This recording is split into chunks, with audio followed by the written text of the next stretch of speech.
Tuhan yang dirahmati Allah. Semoga kehadiran kita ini tercatat sebagai amal soleh dan sesuai dengan niat kita setelah sholat atau beribadah makhluk. Kita berusaha melakukan ini dengan bertambahnya ilmu, meningkatkan kesadaran kita untuk lebih baik lagi taat kepada Allah Subhanahu wa Ta'ala.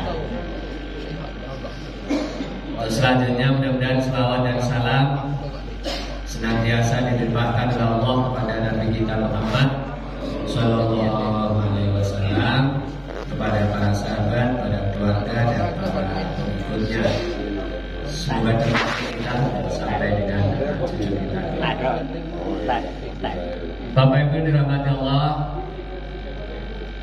mengenai situasi saat ini yang sudah banyak disampaikan oleh beberapa balik khotib dan sebagainya. Dan kita yang tinggal di Indonesia sampai pada tingkat masyarakat awam juga sudah paham dan tahu.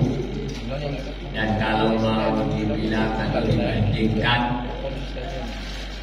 masih lebih bersyukur dengan kondisi kita yang ada di sini, yang walaupun barangkali ada yang cobaan besar dibandingkan hanya dengan kekurangan ekonomi. Tukang parkir itu mau nyari pulang bawa 20-30 ribu ke rumah itu kadang sudah berlalu besar. Kadang tukang ojek nongkrong seharian hanya dapat penumpang 2-3 orang saja. Itu juga kalau kita mau menelusuri. Tapi kalau mau ditanya lebih dalam, kondisi kita begini, yang kamu pulang ingin bawa duit 20-30 ribu aja susah, dibanding kalau situasi kita perang seperti Palestina, ya lebih bagus gini lah Pak, harus disyukuri kalau kawan kita di sana.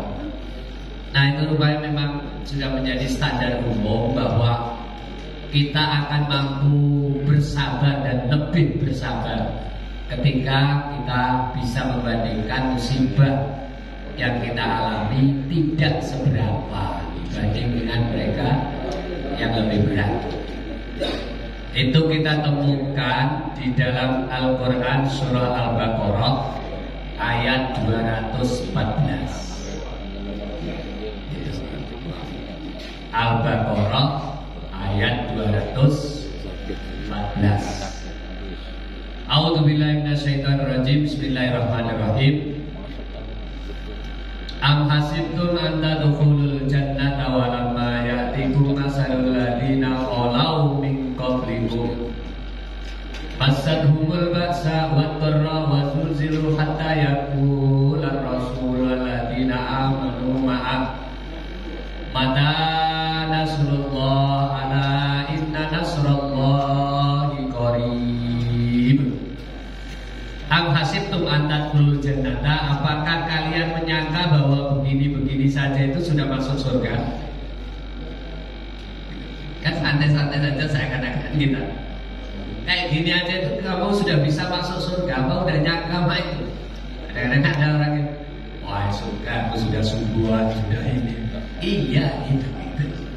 Tapi dibanding orang lain itu masih kecil loh upaya kita, perjuangan kita. Makanya Al-Quran menyapanya seperti itu. Ya, apakah kamu mengira, menyangka bahwa kamu akan masuk surga, sedangkan kondisi kita biasa-biasa saja begini? Karena bahwa lama ya'tikum masalul ladina khalau min qablikum, sedangkan kamu itu belum pernah ngalami seperti yang diujikan kepada orang-orang sebelumnya. Kondisi mereka bagaimana waktu diuji itu? Masadhumul ba'sa wad dharra wa zulzilu. Mereka itu ditimpa kemelaratan, melarat paceklik, penderitaan, menderita sekali, karena termasuk karena perang dan sebagainya. Wazulzilu, dan kegoncangan sampai mentalnya ini sudah gak kuat lagi, goncang. Kalau perorangan kadang-kadang mengalami segala sesuatu sampai pada tingkat stres gitu ya. Ada yang stres tingkat tinggi. Kalau ini kita bicara agak global. Jadi kemelaratan, penderitaan sampai kegoncangan, goncang mental. Dengan berbagai macam bentuk cobaan yang ada. Baik yang langsung dari Allah maupun gangguan yang ada pihak kedua. Sehingga yang terjadi itu hatta yaqular rasul walladzina ma'ahu sampai Rasul dan orang-orang yang bersama mereka itu tinggal mengandalkan satu ucapan, satu pertanyaan, satu doa, mata nasrullah, kapan pertolongan Allah. Dah rasa-rasanya tidak kuat lagi, tinggal menunggu pertolongan. Kayak ini nih sekarang ini ya. Itu kan, bahkan ada bahasa mereka sudah memanggil Imam Mahdi. Kita masih begini-begini saja. Memang kadang-kadang gaya postingan sekarang ini kan lebih agak provokatif gitu ya. Sehingga memang mainkan perasaan, mainkan emosi kita. Itu sebenarnya jauh sebelum itu Rasul dan melalui ayat model seperti ini sebenarnya sama. Kalau kita nak terjemahkan Al-Baqarah 214 ini dengan gaya-gaya agak provokatif jadi. Dan suara yang agak meledak-ledak. Yang penceramah itu kan tergantung bagaimana dia mainkan suasana gitu ya. Nah, sehingga kemudian tiap orang itu punya kepiawaian tersendiri. Nah, akhirnya kemudian lebih terkenal lagi kalau masuk TV. Coba Al-Quran bikin TV. Lama-lama kan penceramahnya terkenal. Masuk ke nasional, balik lagi diundang ke Batu Rajo. Ya kadang-kadang hal seperti itu. Pak Ustaz Abdul Somad kan nggak nyangka dia harus keluar dari dosen. Ya karena temennya minta, kamu saya syuting suaramu bagus ini lagu viral saja. Ya dalam waktu 1, 2, 3 tahun. Dan pilihan terakhir karena harus keliling nasional ya, jangan mengkhianati diri sendiri. Bisa nggak melaksanakan kasar ngomong PNS-nya gitu, sebagai dosen? Ketika enggak ya pilih. Dia harus berjuang di lapangan yang lebih luas. Tidak usah duduk di dua tempat yang sama-sama bikin repot. Nah itu kebijakan. Jadi itu saudara sekalian, 214 ini memberikan gambaran kepada kita tentang saudara kita yang ada di sana. Dan ini menyentuh kita bahwa kalau kita belum mengalami seperti mereka, jangan dulu sombong. Jangan dulu sombong seakan-akan kita ini sudah ahli surga. Hanya dengan ibadah kalau mohon maaf begini-begini saja, tanda kutipnya. Padahal kita ini sudah gak begini-begini saja. Suasana masjid ini dibanding masjid lain sudah sangat bersyukur gitu ya. Ada yang satu soal susah menuinya. Dia yang ada, dia yang imam, makmumnya siapa? Itu ada gitu ya. Dan kita ini Masya Allah gitu.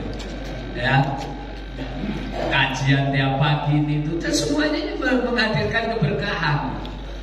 Akhirnya kalau nanti kita masuk surga, itu harus diakui jujur bahwa kita masuk surga itu bukan karena amal soleh kita, tapi karena kasih sayang Allah.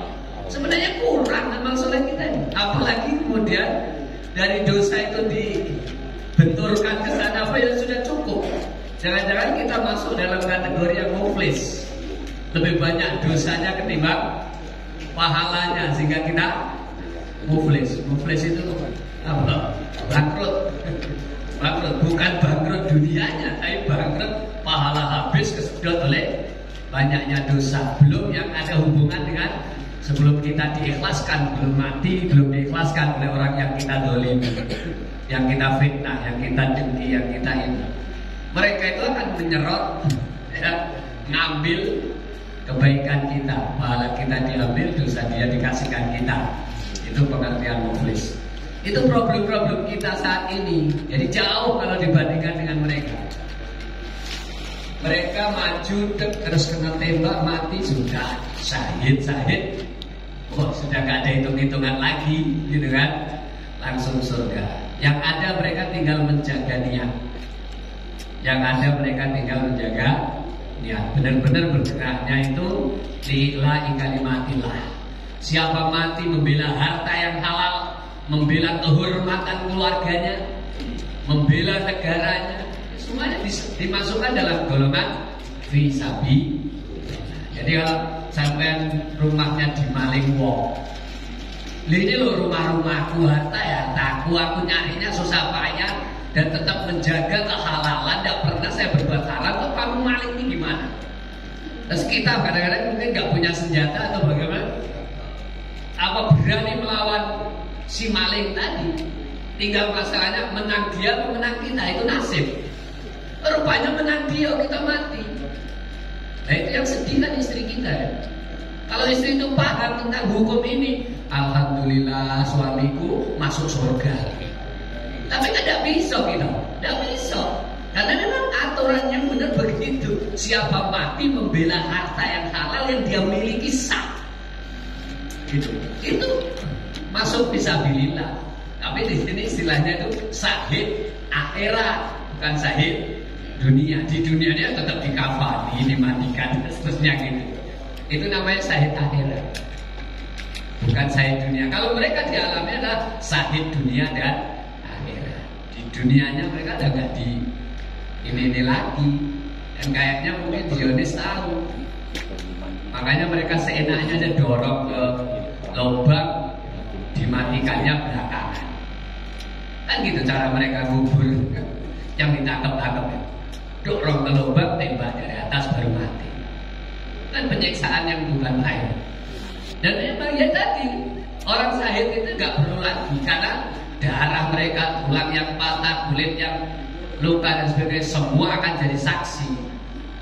Bahkan kemudian Hamzah ketika kemudian terbuka gara-gara terkikis hujan itu masih berbau harum, masih basah lukanya, sehingga kemudian gak dibawa naik lagi ke pucuk, dimakamkan di bawah. Itulah ketika kita ziarah Uhud. Nah, itu semua bukti nyata Quran ini benar gitu.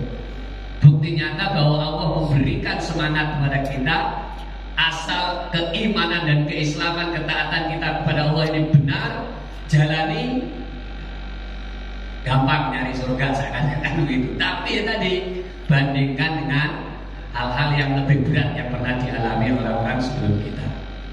Kalau kita tinggal satu kata, mata nasrullah, kapan pertolongan Allah ini tiba? Ala inna nasrullah qarib. Sesungguhnya pertolongan Allah itu sudah dekat. Cuman persoalannya dekat menurut perasaan kita dengan dekat menurut teori Allah, itu yang kadang-kadang kita nggak bisa mengukurnya. Dekat itu berapa tahun? Mana dekatnya jangan hitungan tahun, kata bulan ke bulan.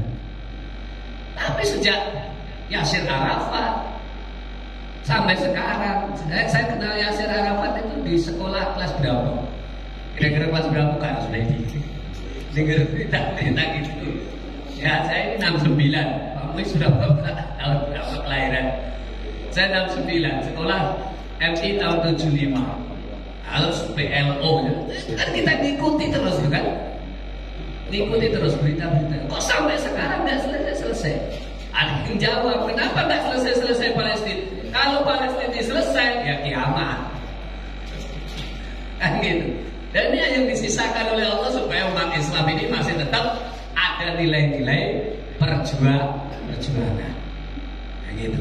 Ada nilai-nilai perjuangan. Maka berjuangnya kita sekarang membela mereka dengan berbagai macam cara.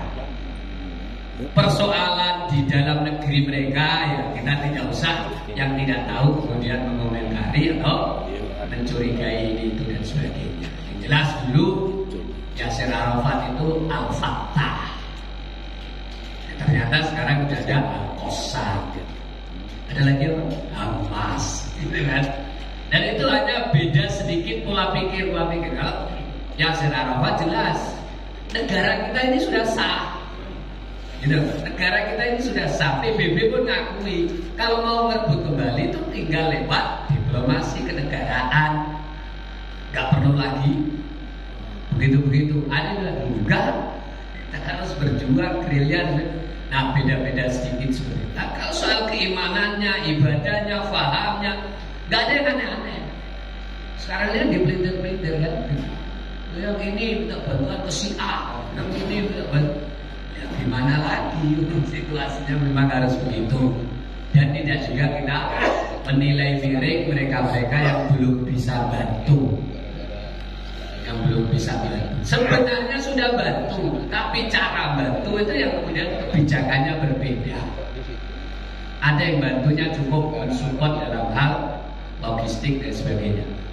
Karena begitu sebuah negara ngirim senjata, itu otomatis yang gudang senjata ini akan nyumbang. Ngerti maksudnya Pak? Ya kita banding, misalnya ada kawan kita berseteru dengan seseorang urusan begini. Nah kita ini bela dia, tapi yang penting kita tidak mengenai persoalan yang ya kita bela dari sisi lain aja. Begitu ketahuan kita bela dia dalam urusan yang menyangkut soal perang, ya rumah tangga kita diobok-obok. Ya kadang-kadang ada yang masih mempertimbangkan itu. Misal, maaf ya, kalau nak kita sebutkan, kenapa Saudi nggak kirim senjata? Sekali aja ketahuan kirim senjata, mereka langsung datang Saudi kan gitu. Nah kalau mereka datang Saudi, mana kita tak umroh haji? Jadi taruhan itu kan juga maksud. Lah yang kayak gitu nggak bisa diputus pribadi-pribadi. Gak bisa kita berkomentar emosi urusan pribadi. Gimana Saudi? Kalau aku jadi rajanya, gak bisa gitu. Itu mesti dibahas dalam tingkat yang bukan main beratnya itu. Raja itu mesti minta fatwa sekian ulama. Nah, kadang darul mafasid muqaddamun ala jalbil masalih. Mana kemaslahatan, mana mafsadah? Kita korbankan begini, tapi untuk mempertahankan ini, itu pertimbangannya matang, tidak bisa hanya cukup orang per orang. Dan itu harus bijak, sebijak-bijaknya. Ada istilah taruhannya itu. Taruhannya. Ya. Contoh lain, itu gas yang menyupport ke Israel, itu kan salah satu selangnya, selang gitu, atau pipanya itu kan melewati, melewati Turki. Nah terus Presiden Turki itu motong kita aja sudah. Terus gas itu nggak masuk ke Israel, apa nggak habis Israel? Tapi kenapa tidak dilakukan itu? Ya itu tadi, persoalan itu tidak lagi menyangkut salah satu negara dengan negara yang lain. Ini udah persoalan global. Nah pertimbangan apa? Kita harus hormati. Kita harus hormati. Kalau mau habis-habisan ya ada kalanya nanti Allah menggerakkan hati mereka terus marahnya bareng misalnya. Kita sudah akhirnya mengikuti perang dunia ke-3. Nah, gitu kan. Perang dunia pertama kita nggak ikut mengalami, gitu. Perang dunia kedua dengar dikit-dikit. Yang kelahiran 60-an. Nah, apakah kita perlu kemudian di masa sekarang ini melihat perang dunia ke-3? Nah ini saudaraku sekalian, persoalan yang ada. Jadi kita jangan terlibat emosi ke urusan-urusan yang tingkat tinggi itu. Ya, kita paling tidak solidaritas kita ini ya person dan kemudian di kolektif dengan apa yang ada. Saya sudah alhamdulillah berbagai macam organisasi dan termasuk lembaga-lembaga kecil, yayasan saja sudah tergerak dengan sendirinya. Misal ada santai sehari 1.000 saja, dalam 1 bulan bisa terkumpul 20 juta. Sehari 1.000 saja. Tapi anak sekolah masuk 5 hari. Berarti anak sekolah masuk 5 hari itu sudah 5.000. Kalau semuanya mau, muridnya ada sekian. Itu ternyata dalam waktu 1 bulan sudah bisa terkumpul 20 juta. 20 juta lewat mana? Pilihannya banyak. Resmi negara ini ya misalnya lewat jalur yang memang resmi milik lembaga negara ya Basnas, Badan Amil Zakat Nasional, dan kami sudah banyak menerima dan kita salurkan ke rekening yang ada. Dan itu ngirimnya ke sana lewat menteri luar negeri, kementerian yang resmi. Jalurnya itu ada sendiri. Ada yang kadang-kadang lewat lembaga-lembaga tertentu. Ya saya sebut misalnya kan teman-teman Al-Azhar Mesir, alumni-alumni Mesir, itu punya kakak-kakak kelas yang kredibel. Dan mereka punya yayasan dan bahkan terlibat, ada yang duduk terlibat di Gaza sana. Buka rekening jelas, kita kirim ke sana, nyampe jelas gitu. Dibalesin balik bukti masuknya itu. Jadi tidak disalahgunakan. Itu kita yakini seperti itu. Yang barangkali melibatkan yayasan-yayasan Indonesia lokalan ini, yang kemudian kita perlu telusuri. Kalau misalnya ada yang nyangkut ya wajar, nyangkut ya hak ambil saja, ya monggo saja, gitu kan, monggo aja. Ini hal-hal yang ada di sekitar kita. Kirim saat ini menggerakkan donasi buat. Apakah benar-benar misalnya terkumpul 30 juta sampai benar di Palestina 30, ya kayak gitu-gitu yang jadi persoalan kecil. Buat kita yang sudah melepaskan infak, gak usah menelusurinya, nanti bisa kurang ikhlasnya. Ya sudah bismillah, soal disalurkan tidak disalurkan mereka. Seandainya tidak disalurkan disalahgunakan yang dosa ya mereka. Kita melepaskan itu tidak perlu mungkin ke sana. Ya, Muzaki itu sudah begitu dan sudah sampaikan kepada yang berhak, sudah selesai. Soal penyalurannya adalah tanggung jawab lembaga itu. Ini kita mensikapi apa situasi yang terjadi dan kita sudah bisa namanya istilahnya ada stabilonya. Oh iya, ternyata Quran sudah menyatakan ini jauh sebelum itu. Sekali lagi refleksi untuk kita pribadi. Kalau melihat situasi yang seperti ini, rasa-rasanya kondisi kita dibanding dengan kondisi mereka, kita masih jauh dari surga. Kalau mereka sudah dekat sekali dengan surga. Kalau anak saya semuanya sudah nikah, Pak, saya siap berangkat ke sana. Lah mau berangkat ke sana visanya dari mana? Saya bisa kasih ongkos dikit-dikit supaya beli tiketnya, tapi nyampe apa tidak? Pertanyaannya gitu. Karena beda berkunjung ke Gaza dengan berkunjung ke Al-Quds itu berbeda. Ya, sholat di Masjidil Aqsa itu masih bisa. Ziarah-ziarah nih, orang umroh sambil mampir masih bisa. Karena itu tidak terganggu. Ada sebagian waktu-waktu tertentu itu tidak terganggu. Yang benar-benar kalau lagi diobok-obok ini kan bukan itu. Gazanya gitu. Nah Gaza itu tempat kelahiran Imam Syafi'i. Karena bapak ibunya dulu memang orang Mekah, dia merantau di sana, lahir di sana. Begitu bapaknya meninggal, ibunya tidak kuat jaga anaknya di sini, diajak balik lagi ke Mekah. Syafi'i kecil sampai kepada bujang dan seterusnya dalam asuhan kakeknya. Hafal Quran 9 tahun dan sebagainya. Itu sudah punya madhab sendiri, bergerak lagi gitu ya. Dan akhirnya di Baghdad. Jadi sehingga kemudian madhab Syafi'i itu berkembang ke arah termasuk kita Asia. Itu sekalian. Ada beberapa hadis yang menerangkan aplikasi ayat ini. Surat Al-Baqarah 214 ini. Itu ketemu di Riyadhus Shalihin ini hadis ke-17. Saya bacakan. Memang namanya kita ini taklim. Dengan membaca hadis-hadis ini, insyaallah kita akan tahu bagaimana harus bersikap dalam hidup. Wa an Abi Abdillah Habbab bin al-Aratti qala sakauna ila Rasulillah sallallahu alaihi wasallam wa huwa mutawassidun burdatan lahu fi dhillil Ka'bah. Faqulna ala tastansiru lana ala tad'u lana faqala qad kana man qablakum yuqadur rajul fayufaru lahu fil ard fayaj'ala fiha summa yu'ta bil minsari wa yudau ala ra'si ra'sihi fayuj'alu nisfain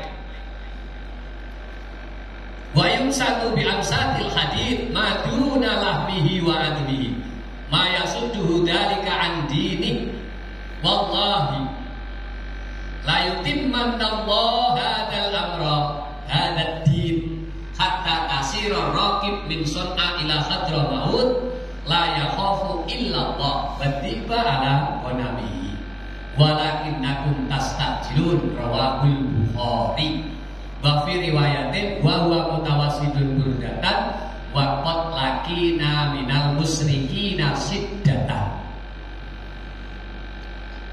Dari Abu Abdillah Habbab bin Al-Arati, namanya tidak terlalu umum, jarang orang Indonesia pakai. Habbab bin Al-Arati. Ada teman kita namanya Habbab. Al-Khubbab ada. Khubbab, jadi Habbab dikecilkan menjadi Khubbab. Habbab bin Al-Arati adalah Abu Abdillah. Sakauna ila Rasulillah. Kami ini mengadu pada Rasulullah sallallahu alaihi wasallam. Mengadu, namanya mengadu itu sudah gak kuat, sudah kesakitan, sudah. Wa huwa mutawassidun burdatan lahu. Pada saat kami mengadu itu Nabi santai saja. Nabi tiduran di atas burdahnya. Yang burdah itu boleh katakan ya semacam ini, tapi agak besar tebel gitu. Burdah. Sorban besarnya digulung-gulung kan bisa dipakai untuk bantal. Beliau berbantalan gitu. Mutawassidun itu berbantalan dengan burdahnya fi dhilil Ka'bah, berteduh di bawah Ka'bah. Jadi kalau pagi-pagi matahari dari arah sana, berarti Nabi duduknya di sebelah sini biar kena naungan. Dhilil itu bisa karena bayangan Ka'bah. Saya matahari dari sana berarti beliau di sini. Kalau pas siangnya matahari dari sana berarti beliau di sebelah sini kayak gitu. Karena tidak ada atapnya kan, tidak ada atapnya Ka'bah. Berlindung di bawah bayangan. Santai, artinya santai itu hanya untuk menunjukkan bahwa kondisi Nabi santai. Tiduran berbantalan dengan burdahnya di bawah Ka'bah. Nyantai. Nah, sedangkan para sahabat mengadu menghadap kepada Nabi. Aduannya apa? Ala tastansirulana, ala tatulana. Kenapa engkau belum mintakan pertolongan untuk kami? Kenapa Nabi kamu belum mintakan pertolongan pada kami? Kenapa engkau belum mendoakan kami biar kami ini tidak disiksa oleh orang musyrik? Kamu kok santai-santai aja masih tutup mulut aja. Nah, ini biasa ya. Masyarakat kita itu meletup-letup begitu, tapi kadang-kadang pucuk pimpinan masih santai saja. Rupanya itu juga dialami pada masa Rasulullah itu. Nabi melihat ini masih biasa, tapi masyarakat sudah merasakan luar biasa beratnya. Sehingga hadis ini menceritakan dengan kondisi real dan bahkan seakan-akan ada ciri-ciri disebutkan. Para sahabat sudah sesusah itu, Nabi masih sempet-sempetnya tiduran, gampangnya gitu loh. Gampangnya gitu. Apakah Nabi salah? Enggak juga. Qad kana ma qablakum yukhadur rajul. Begini loh para sahabat itu. Aku bukannya belum mintakan kamu pertolongan ke Allah, bukan. Bukannya aku ini enggak mau doain kamu, itu bukan. Coba gini dulu, gini. Sini. Nah, kadang-kadang kan gitu. Ya, jadi para sahabat yang mengadu ini tadi diajak berdialog santai, duduk dekat sini ngomong, qad kana ma qablakum yukhadur rajulu fayufaru lahu fil ardi. Orang-orang sebelum kamu dulu itu ditangkepi. Sudah ditangkep itu dibuatkan lubang, fayuj'alu fihi, dia ditanam di lubang itu separuh badan. Kamu ngalami? Ya kan cuma dikejar-kejar gitu. Ada orang kafir musyrik ganggu kamu ke rumah kamu, ada sih yang dicambuk, ada yang misal bila ditindihi batu oleh maya gitu, terus disiksa gini-gini. Sudah nggak ada keluar kata-kata lain kecuali tinggal ahad gitu kan. Nah melihat kayak gitu Abu Bakar terenyuh hatinya, akhirnya dibeli itu si Bilal, dibebaskan. Akhirnya jadi Bilal, jadi muadzin Rasul gitu ya. Rasa terima kasihnya, budak hamba saya dibebaskan oleh Abu Bakar. Ini Nabi cerita, orang sebelum kamu ditanggapi, dibuatkan lubang di bumi ini kemudian ditanam. Tidak hanya cukup itu, yutabil min sarfa yudau ala rasihi, diambilkan gergaji diletakkan di atas kepalanya. Fayu jalunis fain, sampai badannya ini terbelah jadi dua. Kamu ngalami kayak gitu? Kan itu bahasa Jawanya dimelekin. Apa yang alami apa dibanding dengan orang sebelum kamu? Nah, kok Nabi tahu? Aku dikasih tahu Allah. Gampang gitu kan? Kok Nabi tahu? Aku dikasih tahu Allah. Itu gampangnya. Dan kita tidak perlu lagi ngomong seperti itu kan? Karena memang sejarah sudah ada. Kita tinggal mau baca koidah. Apa yang kita alami segini, yang dialami orang sebelum kita kayak gini. Makanya ini kan hadis ini kan kayak menjadi tafsiran dari Al-Baqarah 214 tadi. Bukan cukup hanya dibelah jadi dua. Wayang sutu bil masati. Dia bil amsatil hadid. Dan kemudian badannya itu disisir dengan sisir dari besi. Sisir badan itu dengan besi, dengan sisir dari besi. Maduna lahmihi wa admihi, sampai nggak nempel lagi daging dengan tulangnya. Iya, jajan. Ya boleh katakan masih hidup diperlakukan seperti itu, sengeri itu. Coba hadis ini dengan melihat kondisi real sekarang yang kadang-kadang videonya ditutup-tutupi ya oleh Zionis itu. Kan ada. Saya bukan ini namanya ngaji bukan kebetulan. Ngaji itu diniati ya, masa kebetulan. Kok makanya pas menerangkan hadis ini kan kita babnya bab taubat sudah tamat, bab sabar masih berjalan, dan memang buktinya ini saya bacakan urut saja kan. Lalu hanya ada memang lah, ini kalau satu contohnya hadis yang ke-17 di Riyadhus Shalihin ini. Ya, bukan sengaja aku ambil biar orang makin emosi, tidak. Memang pas takdir Allah saya harus membaca hadis ini gitu kan. Sebagaimana urutan, karena sebelumnya walaupun kita sedikit ada senggang berapa? 1 bulan. Tapi memang lepas kita pas baca hadis ini. Nanti kita sambung dengan hadis. Artinya aplikasi sabar itu macam-macam bentuknya Pak. Ini sabar yang sifatnya global, kita alami bukan pribadi-pribadi, tapi umat Islam. Termasuk yang dialami oleh teman-teman kita di Palestina. Rupanya dulu juga ada. Maya suduhu dzalika an dini, walaupun sebegitu pedihnya siksaan mereka lawan orang musyrik, orang kafir itu, sama sekali tidak menyebabkan mereka terlepas dari agama. Maya suduhu an dini. Maka di dalam doa kunut nazilah kan ya suduna an dini itu ada. Orang Zionis itu kan ya sudu dinaku, dinaka ya Allah. Mereka itu sudah melawan dan menyebabkan umat Islam itu hampir saja melepaskan agama. Kalau sudah melepaskan agama seakan-akan gak disiksa gitu, tetap saja disiksa. Nah, itu, ayo kamu balik ke agama nenek moyang kamu, kan zaman dulu kan gitu. Ingat Allah wala ta'uzza yang dialami oleh Yasir dengan bapaknya ditangkap, ibunya ditangkap gitu. Itu ada. Terus kalau memang sangat terpaksa gimana? Pura-pura gitu. Nah, itu ada ayatnya nanti. Wa qalbuhu mutmainnun bil iman. Seandainya terpaksa harus pura-pura, hatinya harus tetap mantap dengan keimanan. Tapi kalau sekarang ayat itu kayaknya nggak banyak dilaksanakan. Nggak mati ya mati saja. Yang penting jangan sampai, karena ada wala tamutunna illa wa antum muslim.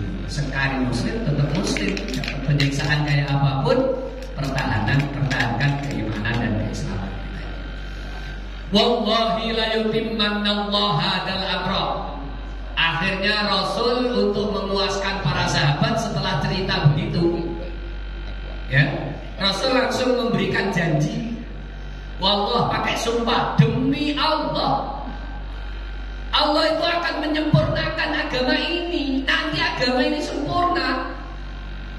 Islam itu yu'la Islam itu a'la, ya, a'laun. Wala yu'la alaih. Gak mungkin ada yang lebih tinggi dari Islam. Ada apa ya, dari antumul a'laun, kamu itu tinggi. Antumul a'laun ini dipakai dalil oleh Akil Sirot. Jangan kalah itu salah katanya. Kita harus menang itu wajib. Karena ada antumul a'laun.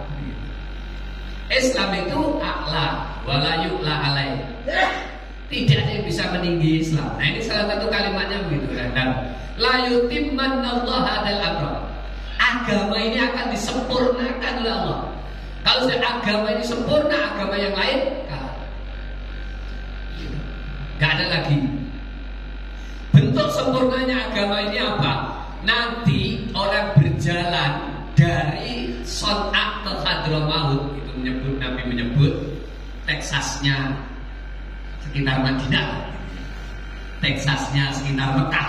Son'a ila Hadramaut, nama desanya Hadramaut. Hadra itu hadir, maut, kematian. Mungkin daerah kita ini kayak Rungan Nyowo apa ya? Itu kebetulan namanya. Kita punya ada desa namanya Rungan Nyowo Cikurung. Saking medeni. Kandang macannya enak.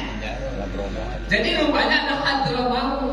Ada daerah namanya Hadramaut. Hadir kematian, bukannya selewat kono wis ngeri, mati-matilah. Terutama yang disebut di sini raqib, termasuk katakanlah kafilah berdagang dari Son'a ke Hadramaut. Kalau sudah agama ini sempurna, mereka tidak akan ada rasa takut lagi di maling itu, enggak. Karena semua orang sadar bahwa maling itu salah, garong itu salah, ngerampok itu salah. Semuanya sadar taat sama Allah. Dunia aman. Jadi kalau Islam itu sudah menang, disempurnakan oleh Allah, dunia itu aman. Tidak ada lagi garong, maling, tidak ada. Mereka hanya tinggal takut sama Allah saja. Atau paling-paling kalau mereka bawa kambing hidup diserang oleh serigala. Nah, serigala kan memang tidak Islam kan? Gak ngerti dia. Loh, paling yang ditakuti tinggal dua loh. Nabi ini serius tapi ada guyonnya loh. Itu seakan-akan gitu. Kalau agama ini sudah sempurna, aman. Karena iman menghadirkan aman. Islam menghadirkan salamah. Keislaman kita ini menghadirkan salamah, keselamatan. Iman kita itu, keyakinan kita menghadirkan rasa aman. Nikmat tertinggi yang kita alami setelah iman dan Islam adalah aman dan selamat. Gak ada lain. Dan kita beribadah di Al-Bahar ini gak ada yang berani ganggu. Artinya ini kita sedang lagi nikmatnya hidup. Aman, selamat dengan keislaman dan keimanan kita. Masya Allah. Ini janji Rasul kepada para sahabat yang agak-agak tergesa-gesa minta segera pertolongan Allah itu datang. Nabi menjanjikan itu. Nanti agama ini akan disempurnakan dan kamu sudah tidak ada rasa takut lagi menghadapi siapapun. Karena wibawa agama juga bisa, karena situasi dunia semakin aman. Yang kamu takuti hanya tinggal Allah. Dan kadangkala kamu akan takut sama serigala menyerang domba-domba kamu. Itu aja. Walakinnakum tastajilun. Ini yang gak enak. Ini yang gak enak. Walakinnakum tastajilun. Cuma kalian ini sekarang ini tergesa-gesa. Baru kayak gini aja udah merengek-rengek gitu. Itu gak enak. Padahal para sahabat ini kan sudah mendapat penyiksaan dari kaum musyrikin cukup lumayan berat. Tapi dibanding dengan yang pernah dialami sebelum umat Muhammad dengan kondisi ditanam hidup-hidup, dibelah badannya jadi dua dengan gergaji. Sekarang ada mulai sensor kan, sensor bergerak. Ternyata memang benar, bukan isapan jempol. Hadis nabinya memang ada, disisir badan itu dengan sisir besi sampai terlepas semua daging-dagingnya, tinggal tulang. Itu rupanya ada. Nah ini Bapak saudara sekalian. Maka Nabi menanyakan ke kita, walakinnakum tastajilun. Apa kita ini termasuk orang yang tergesa-gesa? Dikit-dikit bentar-bentar sudah keren-keren. Itulah sifat manusia. Yang stabil siapa? Illal musalli. Khuliqal insanu halu'a idza massahu khairu manua wa idza massahu syarru jazua illal musalli. Orang yang sholat lah yang jiwanya stabil. Memang sudah watak manusia. Kalau lagi sedih ya mereka-mereka. Tapi kadang-kadang dikasih kenikmatan, lupa diri, nggak pandai bersyukur. Nah ini di depan para sahabat Nabi mainkan emosi mereka. Walakinnakum tastajilun. Jangan sampai kita ini termasuk golongan yang dikit-dikit terlalu tergesa-gesa, terlalu emosional. Itu bahasa Cirebonnya aja kesusu. Bahasa Cirebon itu aja tenanglah Kang, aja kesusu. Jangan buru-buru. Termasuk misalnya ini kan, ini kopi ini panas beda. Panas terus mau minum ditiup. Nggak boleh minuman ditiup tuh, nggak boleh. Kan ada larangan di hadis. Jangan ditiup. Karena meniup minuman segera ingin diminum itu juga perbuatan kesusuan. Perbuatan apa? Ngerti sampai ini di bahasa Jawa? Hah? Ikut tak sehingga apa kamu ikut tak? Jangan tergesa-gesa itu al-ajallah tuh amalus syaitan. Tergesa-gesa itu adalah perbuatan la tata'ajjal. Jangan tergesa-gesa. Al-ajallah tuh amalus syaitan. Sama dengan lau itu berhayal. Lau juga amalus syaitan. Banyak hal yang harus kita sikapi dengan benar. Ini hadis riwayat Bukhari. Wa fi riwayatin wa huwa mutawassidun burdatan wa qad laqina minal musyrikina siddatan. Di riwayat lain itu ditambahkan emosinya lebih tinggi. Beliau masih santai-santai, bisa tiduran di atas burdahnya. Padahal kami orang-orang muslim ini mendapat penyiksaan dari kaum musyrikin itu sudah siddatan, sudah sangat keras penyiksaan mereka. Tapi Nabi masih cak santai baik, padahal sebenarnya tidak santai. Kadang-kadang kita memang ada timing yang tepat, ada masanya untuk kemudian berat gitu lah. Sudahlah, saya bukannya mengabaikan kamu misalnya. Ada ya, sebentar lagi kita doakan. Sama, ini mohon maaf, sama dengan ketika Nabi diminta sholat itu kan sampai 3 tahap kan? Kita doa B dulu, anaknya doanya B sholat Jumat saja. Terakhirnya ya gimana lagi, apa boleh buat, sudah harus ke halaman gitu kan, berjemur dikit. Padahal rencananya waktu itu kita nak sholat jam 11 sih, nggak tahan lagi, maju jam 9. Jam 9 ada kepanasan, maju lagi jam berapa kemarin? Jam 8. Saya terlambat 5 menit. Ya kan ingin kita ikut diri. Dan alhamdulillah ya, semuanya sudah pada salat istisqa dan kita sudah hujan. Saya sampaikan baru hari kemarin desa saya Sedayu Lawas Lamongan salat istisqa. Artinya mereka, kita udah hujan kayak gini nih, mereka belum Mas. Itu desa saya Sedayu Lawas Lamongan Jawa Timur. Baru kemarin habis. Itu yang sebelah desa itu ngadakan bela Palestina di pelabuhan, tapi yang di bawah gunung seberangnya sana masuk dusun 3 itu ngadakan sholat istisqa Jumat pagi. Ya Allah. Jadi artinya mereka memang belum turun hujan, jadi sawah itu kering rata itu dipakai sholat di tengah sawah. Nah itu kalau nak dibanding-bandingin kayak gitu ya, masihlah bersyukur kita di Batu Raja. Oke. Sekarang kita baca hadis satu lagi. Ya. Sampai dengan jam 6:04. Gitu ya. Sampai suruh kan gitu. Ada tandanya suruh sini. Bismillahirrahmanirrahim. Hadis ke-18.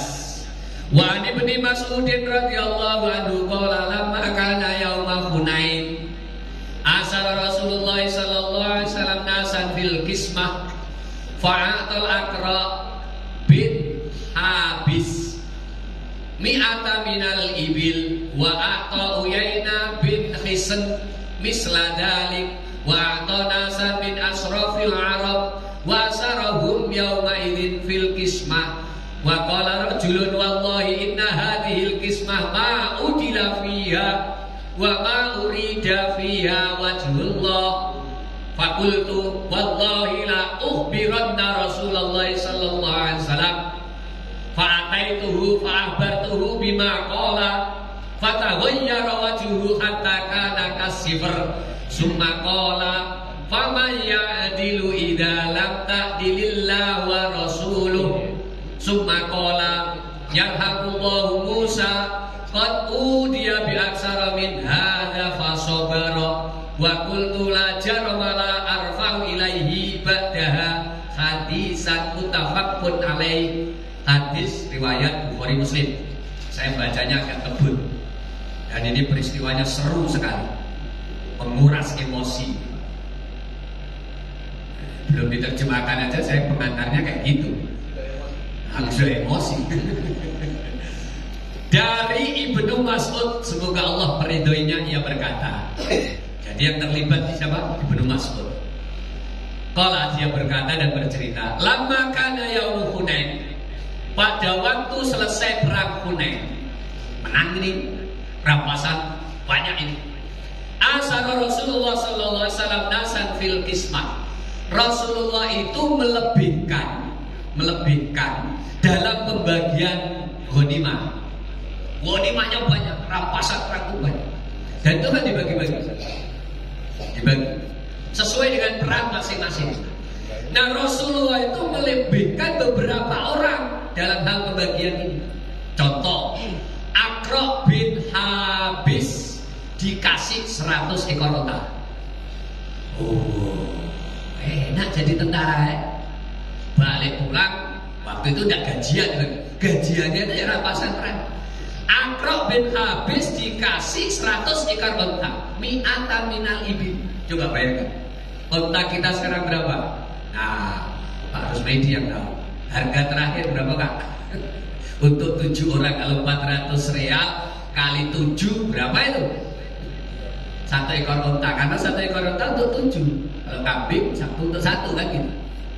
Saya 2008 unta. Dan kebetulan 14 orang berarti beli unta 2. Selanjutnya udah kambing. Termasuk 2019 kambing aja, nggak unta lagi. Nah, unta 2 itu Pak, ambil hatinya saja, minta hatinya aja, al-kabid. Saya sebut al-kabid, isnen. Nah, dua-duanya minta al-kabidnya aja, hati unta itu. Ya Allah, disatukan dalam satu sak itu, kami ngangkat berdua gak kuat. Jadi hatinya unta besar Pak. Sampai di Azizia di hotel kami iris tipis dijemur. Mana yang bisa dimasak, mana yang bisa digoreng. Nah, jemuran ini selama 30 hari kan kering. Begitu pindah ke Madinah kami bagi-bagi. Ini hati unta kering dari hasil olahan kita dewek bawa pulang. Nanti kasihkan tetangga, karena itu kalau dicelup ke air, airnya berubah warna kayak kopi gitu. Nah, kalau agak oranye-oranye dikit, nah itu diminum bisa untuk asma dan lain sebagainya. Kami banyak yang pesan beli hati unta yang kering. Dan hati unta yang kering itu di dalamnya ada semacam itu bergerak terus gitu. Makanya kalau kamu biarkan hati unta kering itu jadi bubuk, jadi tepung. Karena di dalamnya itu ada apa namanya, Pak Kesehatan? ada kayak bakteri hidup gitu ya. Apalah, tapi bakteri positif gitu, bukan yang negatif. Itu. Tapi kalau digunakan terus, gitu, dijemur, nah dicelupkan air berubah warna, diminumkan, itu untuk asma, untuk penyakit dalam, paru-paru dan sebagainya. Orang mempercayai itu. Yang paling enak ya dimakan langsung. Tapi kalau tipis-tipis udah kering kayak gitu, air. Sampai sekarang masih banyak orang jualan itu kan, dibungkusin plastik kecil-kecil 5 realan. Nah kami ngalami itu, onta. Oke. Jadi 100 ekor onta, bayangkan berapa juta itu yang diterima oleh Aqra' bin Habis. Disebut lagi wa atau Uyainah bin Hisn. Nabi juga ngasih kepada Uyainah bin Hisn di Seladalik segitu juga. Dua komandan ini istimewa ini, 100 ekor onta, 200 ekor onta. Baru 2 komandan ini aja 200 ekor onta, sampai bisa bayangkan rampasan perang berapa ratus ekor onta. Ini satu orang aja 100 ekor onta, 2 orang 200 ekor onta. Yang lain-lain begitu dilebihkan. Ada yang 70, ada yang 50. Gitu. Karena keterangan di sini memang begitu, ya. Misal dari wa qanasan min asrafil Arab. Di sini ada kalimat asrafil Arab. Pembesar-pembesar Arab, orang-orang terkenal, artinya peranannya dalam perang itu jelas. Komandan weton, komandan kopi, jelas gitu. Atau bagian ini, bagian itu dalam peranan perang itu sudah jelas. Maka upahnya pun waktu pembagian ghanimah itu beda-beda. Nabi memang sengaja melebihkan itu. Niatnya apa kita nggak ngerti. Yang jelas Nabi itu inna hadhihi qismah ma'udilah. Tiba-tiba aja ada orang yang tidak dapat 100, tidak dapat 40, nggak dapat 5 onta, itu protes. Halo? Kadang-kadang nggak nanya baik-baik, cuman ngeliat dari jauh. Hah? Aqra' dikasih segitu, Uyainah kasih segitu, aku dikasih berapa? Orang itu rata-rata memang dikit-dikit akunya itu. Sedangkan peranan kamu apa? Nah gitu. Nah ini yang diprotes siapa? Nabi. Apakah waktu dia protes Nabi dengar? Rata-rata Nabi nggak dengar. Maka dosa kita sama atasan itu kan hitung. Makanya setiap Idul Fitri itu kenapa Bupati buka open house itu, supaya yang ngerasani jauh gak didengar oleh Bupati itu minta maaf gitu. Dosa kita ini kan tidak konfirmasi itu tak loh. Tidak konfirmasi, cuman salah duga. Ya pas kebetulan kalau salah duga. Cuman ini ukurannya ukuran iman. Perhatikan baik-baik di sini. Jadi ada satu orang ini gak pantas disebut namanya. Kalau kamu mau cari silakan diadakan penelitian, insya Allah kamu bisa lulus jadi S2. Kalau menemukan nama orang yang protes, bisa Pak? Kata si laki-laki ini, wallah pembagian ini demi Allah tidak adil, sama sekali gak adil. Ya kok gitu kan? Aku gak dapat segitu. Nah itu ujung-ujungnya kan itu. Ya, kenapa dia dikasih segini? Wa ma urida fihi wajhullah. Ini tidak untuk mencari ridho Allah. Oh ini egoisnya Nabi aja gitu ya. Fakultu, Ibnu Mas'ud dengar kalimat itu. Wallahi la ukhbiranna Rasulullah. Hei Kang, demi Allah kamu tak akan laporkan sama Nabi. La ukhbiranna, kamu akan saya laporkan sama Nabi karena kamu ngerasani Nabi gak adil. Nah, apakah orang yang akan lapor ini juga baik? Gak juga.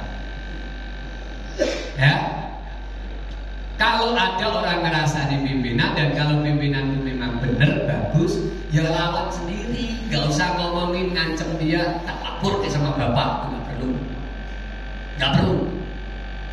Dalam hadis ini kita temukan. Wallahu bi'anna Rasulullah sallallahu alaihi wasallam fa'ataitu fa'abartuhu bima qala.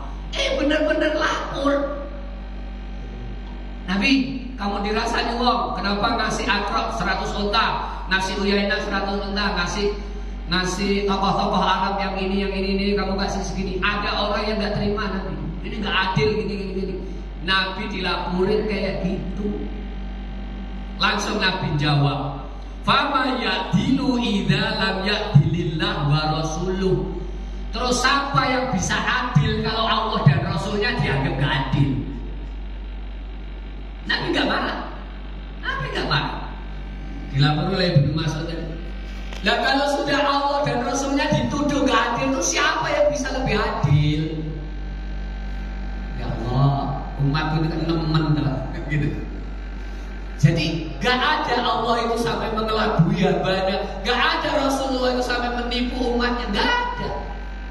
Layahullah itu ada jaminan, gak akan mungkin seorang Rasul itu akan menipu umatnya, gak ada. Bahkan kan ada kan, nanti ada orang minta, jangan ada lagi, jangan-jangan ada yang kamu simpen Nabi. Loh, gak ada, tek luntek. Itu kan pernah kayak gitu. Cuma Nabi kalau diserang pribadinya nggak marah. Cuma kalau kamu serang agamanya, Allahnya, marah.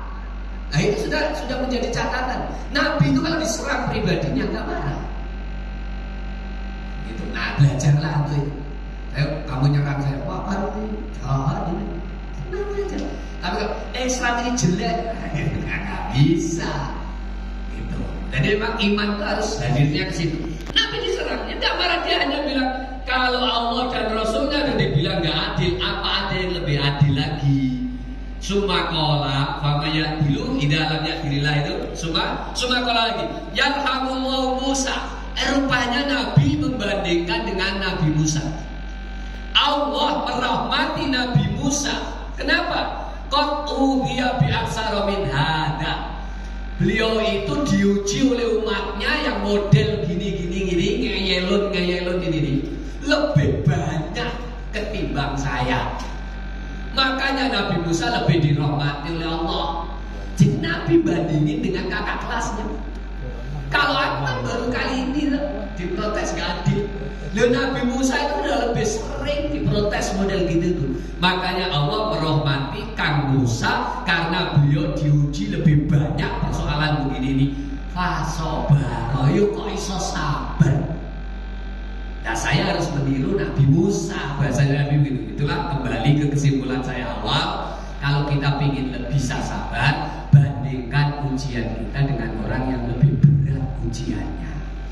Nabi saja bandingkan dirinya dengan Nabi Musa. Padahal Nabi Musa dan Nabi Muhammad dan yang lain juga sama-sama akhirnya masuk dalam kelompok ulul azmi minar rusul yang jumlahnya cuma ada 5. Nuh, Ibrahim, Musa, Isa, Muhammad.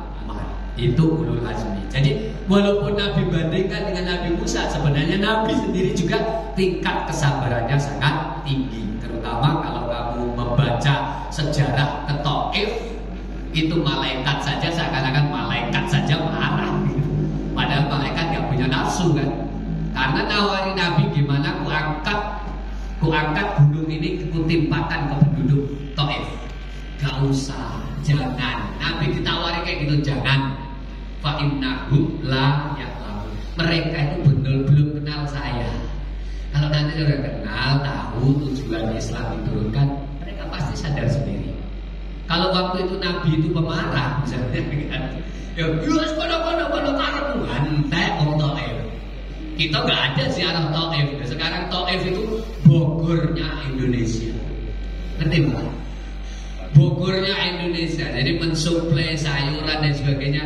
Masya Allah, sejuknya Taif itu terasa.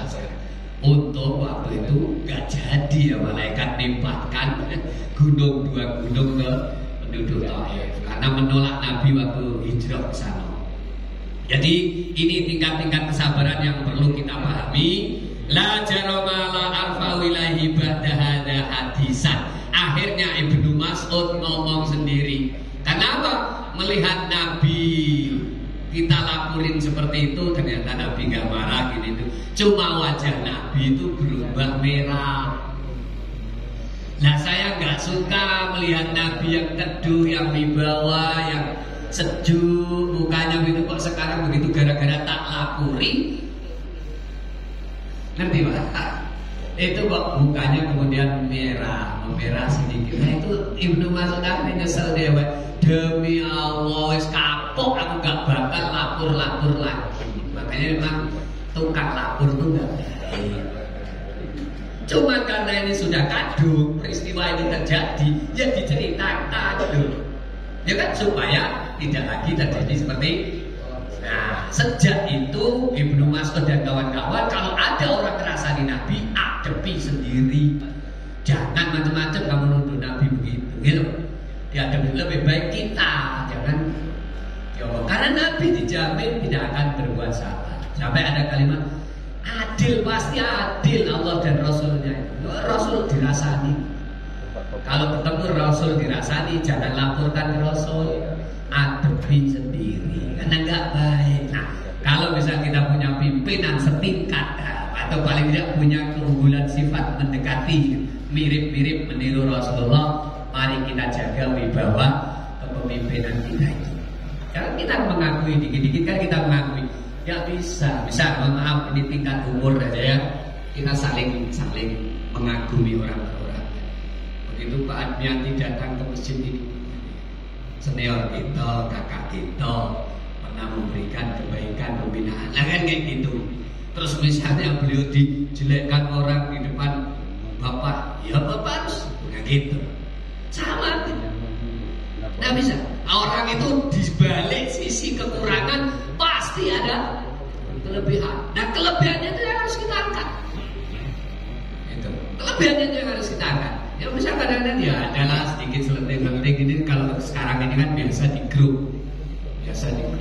Ada nyanjung ini, langsung dicuek. Jeleknya, ya asal jelek-jeleknya dia masih itu. Ya, ada kalimat-kalimat begitu. Ya, biasa orang berbeda pendapat dengan penilaian yang berbeda. Ini dua hadis yang dapat saya bacakan untuk kemudian melengkapi keterangan Allah dan dalam surah Al-Baqarah ayat 214 bahwa aplikasi sabar itu segitu. Ada yang menyangkut persoalan global, ada yang menyangkut persoalan pribadi Nabi, tapi ya tetap harus disikapi dengan sabar. Mudah-mudahan apa yang kita baca ini ada manfaat untuk kita. Sebagai kesimpulan akhir, inna idhomil jaza ma'a idhomil bala. Ingatlah bahwa pahala itu seukuran sebanding dengan besarnya cobaan. Makin besar cobaan, makin besar pahala. Besarnya pahala sebanding lurus dengan besarnya cobaan. Kalau sampai dapat banyak cobaan, ya syukur saja, karena berarti itu mengundang pahala sebesar cobaan yang sampean alami. Dan itu kumpulkan aja sebanyak-banyaknya. Allah itu kalau menghendaki hambanya jadi baik, pasti dicoba. Yang nggak pernah dicoba, jangan-jangan istidraj. Udah banyak salah, nggak ada cobaan, kok mulus-mulus saja. Jangan-jangan itu diululu. Diululu itu bahasa Arabnya istidraj. Istidraj. Kalau orang mau dikehendaki baik, begitu salah sekarang, ya diingatkan sekarang. Kurang sedekah, motor hilang. Alhamdulillah, waduh aku kurang sedekah, motorku hilang. Nah gitu. Tapi kalau ditunda baru akan dikasihkan nanti di akhirat, berarti Allah tidak menghendaki kamu jadi baik, karena dosamu dikumpulin nanti dihantam langsung di akhirat. Oh ya gak enak itu. Itulah hikmah-hikmah yang bisa kita petik pada pagi hari ini. Bila ada kasarnya kata-kata yang saya sampaikan, maaf, karena memang saya nggak bisa berkata-kata halus. Saya ini bukan makhluk halus, saya ini makhluk kasar, ngomongnya ada kasar, tapi kasarnya ini mudah-mudahan ada manfaat gitu. Karena niat utamanya adalah menjelaskan secara terbuka sebaik-baiknya, lebih sejelas-jelasnya tentang ayat dan hadis-hadis Rasulullah. Subhanallah wa bihamdihi.